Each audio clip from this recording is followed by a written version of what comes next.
எண்ணாகமம் 35ஆம் அதிகாரம்.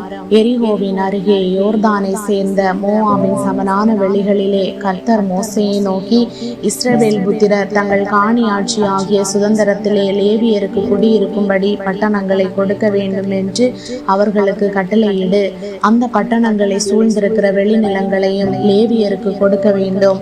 அந்த பட்டணங்கள் அவர்கள் குடியிருப்பதற்கும் அவைகளை சூழ்ந்த வெளிநிலங்கள் அவர்களுடைய ஆடு மாடுகளுக்கும் அவர்களுடைய ஆஸ்திகளுக்கும் அவர்களுடைய சகல மிருக ஜீவன்களுக்கும் குறிக்கப்பட வேண்டும்.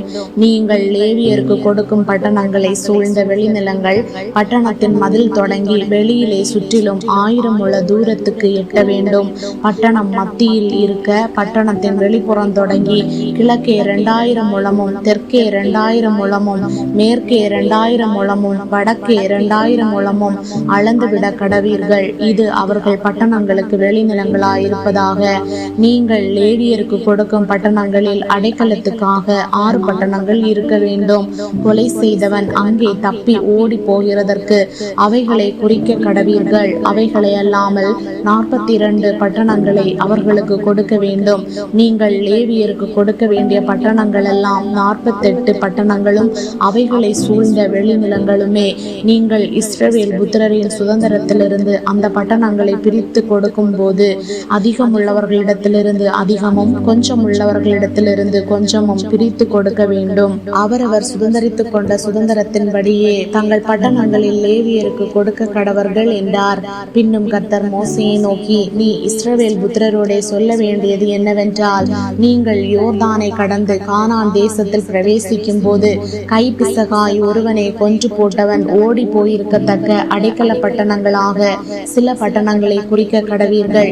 கொலை செய்தவன் நியாய சபையிலே நியாய விசாரிக்கப்படும் முன் சாகாமல் பழி வாங்குகிறவன் கைக்கு தப்பி போயிருக்கும்படி அவைகள் உங்களுக்கு அடைக்கல பட்டணங்களாய் இருக்க கடவது.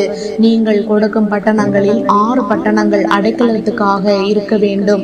யோர்தானுக்கு இப்புறத்தில் 3 பட்டணங்களையும் கானான் தேசத்தில் 3 பட்டணங்களையும் கொடுக்க வேண்டும். அவைகள் அடைக்கல பட்டணங்களாம். கைப்பிசகாய் ஒருவனை கொன்றவன் எவனோ அவன் அங்கே ஓடி போயிருக்கும்படிக்கு அந்த 6 பட்டணங்களும் இஸ்ரவேல் புத்திரருக்கும் உங்கள் நடுவே இருக்கும் பரதேசிக்கும் அந்நியனுக்கும் அடைக்கல பட்டணங்களாய் இருக்க வேண்டும். ஒருவன் இருப்பு ஆயுதத்தினால் ஒருவனை வெட்டினதினால் அவன் செத்து போனால் வெட்டினவன் கொலை பாதகனாயிருக்கிறான். கொலை பாதகன் கொலை செய்யப்பட வேண்டும். ஒருவன் ஒரு கல்லை எடுத்து சாகத்தக்கதாக ஒருவன் மேல் எறிகிறதினாலே அவன் செத்து போனால் கல்லறிந்தவன் கொலை பாதகனாயிருக்கிறான். அவன் கொலை செய்யப்பட வேண்டும். ஒருவன் தன் கையில் ஒரு மர ஆயுதத்தை எடுத்து சாகத்தக்கதாக ஒருவனை அடித்ததினால் அவன் செத்து போனால் அடித்தவன் கொலை பாதகனாயிருக்கிறான். கொலை பாதகன் கொலை செய்யப்பட வேண்டும். பழி வாங்க வேண்டியவனே கொலை பாதகனை கொல்ல வேண்டும். அவனை கண்ட மாத்திரத்தில் அவனை கொன்று போடலாம். ஒருவன் பகையினால் ஒருவனை விழ தள்ளினதினாலாயினும் பதுங்கி இருந்து அவன் சாகத்தக்கதாய் அவன் மேல் ஏதாகிலும் எறிந்ததினாலாயினும் அவனை பகைத்து தன் கையினால் அடித்ததினாலாயினும் அவன் செத்து போனால் அடித்தவன் கொலை பாதகன். அவன் கொலை செய்யப்பட வேண்டும். பழி வாங்குகிறவன் கொலை பாதகனை கண்ட மாத்திரத்தில் கொன்று போடலாம். ஒருவன் பகையொன்றும் இல்லாமல் சடதியில் ஒருவனை தள்ளி விழ பண்ணினதினாலாயினும் பதுங்கியிராமல் யாதொரு ஆயுதத்தை அவன் மேல் படை எறிந்ததினாலாயினும் அவனுக்கு பகைஞனாயிராமலும் அவனுக்கு தீங்கு செய்ய நினையாமலும் இருக்கையில் ஒருவனை கொன்று போடத்தக்க ஒரு கல்லினால் அவனை காணாமல் எரிய அது அவன் மேல் பட்டதினாலாயினும் அவன் செத்து போனால் அப்பொழுது கொலை செய்தவனையும் பழி வாங்குகிறவனையும் சபையார் இந்த நியாயப்படி விசாரித்து கொலை செய்தவனை பழி வாங்குகிறவனுடைய கைக்கு தப்புவித்து அவன் ஓடி போயிருந்த அடைக்கல பட்டணத்துக்கு அவனை திரும்ப போகும்படி செய்ய கடவர்கள். பரிசுத்த தைலத்தினால் அபிஷேகம் பெற்ற பிரதான ஆசாரியன் மரணம் அடையும் மட்டும் அவன் அதிலே இருக்க கடவன். ஆனாலும் கொலை செய்தவன் தான் ஓடி போயிருக்கிற அடைக்கல பட்டணத்தின் எல்லையை விட்டு வெளிப்பட்டிருக்கும் போது பழி வாங்குகிறவன் கொலை செய்தவனை அடைக்கல பட்டணத்துக்கு வெளியே கண்டுபிடித்து கொன்று போட்டால் அவன் மேல் இரத்த பழி இல்லை. கொலை செய்தவன் பிரதான ஆசாரியன் மரணம் அடையும் மட்டும் அடைக்கல பட்டணத்தில் இருக்க வேண்டும். பிரதான ஆசாரியன் மரணம் அடைந்த பின்பு தன் சுதந்திரமான காணி ஆட்சிக்கு திரும்பி போகலாம். இவைகள் உங்கள் வாசஸ்தலங்களில் எங்கும் உங்கள் தலைமுறை தோறும் உங்களுக்கு நியாய விதி பிரமாணமாய் இருக்க கடவது.